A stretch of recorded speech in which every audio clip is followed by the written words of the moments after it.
Today, we're walking through the performance appraisal process, what it looks like in practice, and why it matters.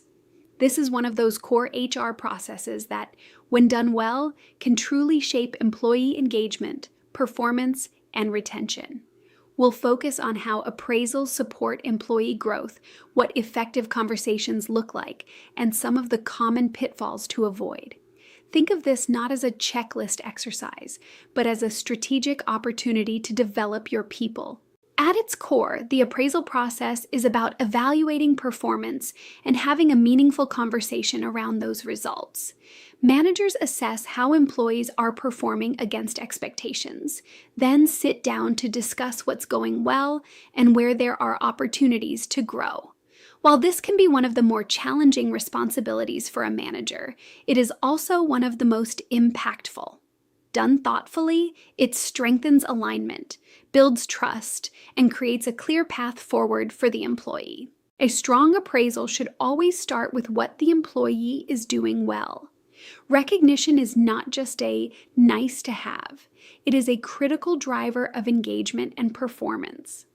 When managers clearly call out specific strengths and contributions, it reinforces those behaviors and encourages employees to continue performing at a high level.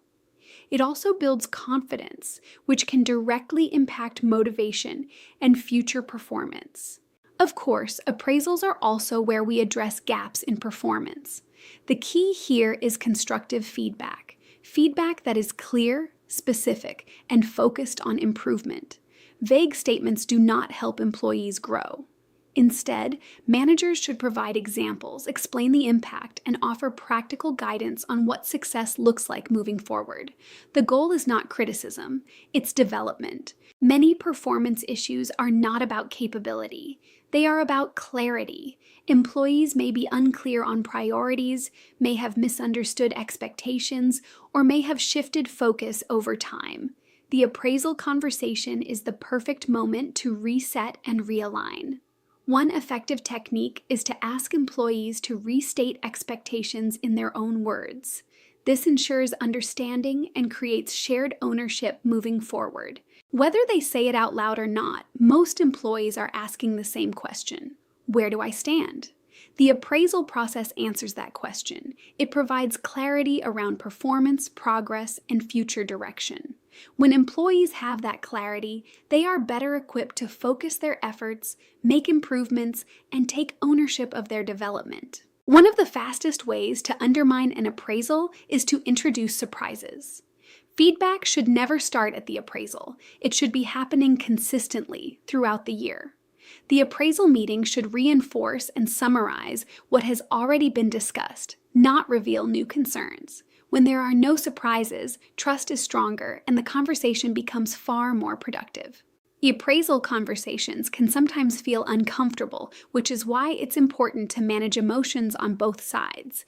This is not the space for frustration or venting. Instead, the focus should remain on professional, constructive dialogue. When the conversation stays grounded in respect and development, it becomes a much more effective and positive experience for everyone involved. Even with the best intentions, bias can influence how managers evaluate performance. That's why awareness is so important.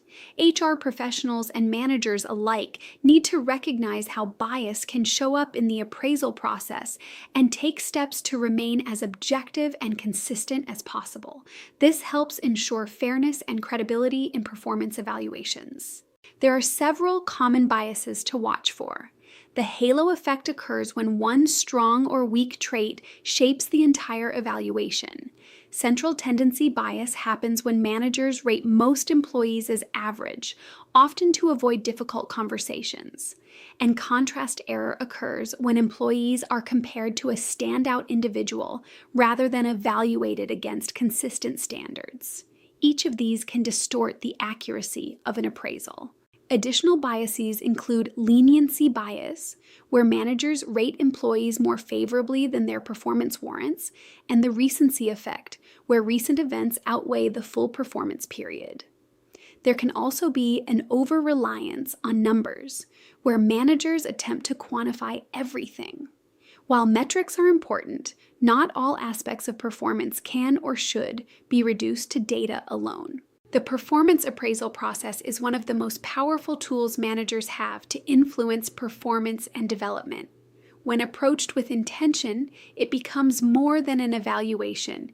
It becomes a meaningful conversation that builds clarity, strengthens relationships, and supports long-term success for both the employee and the organization.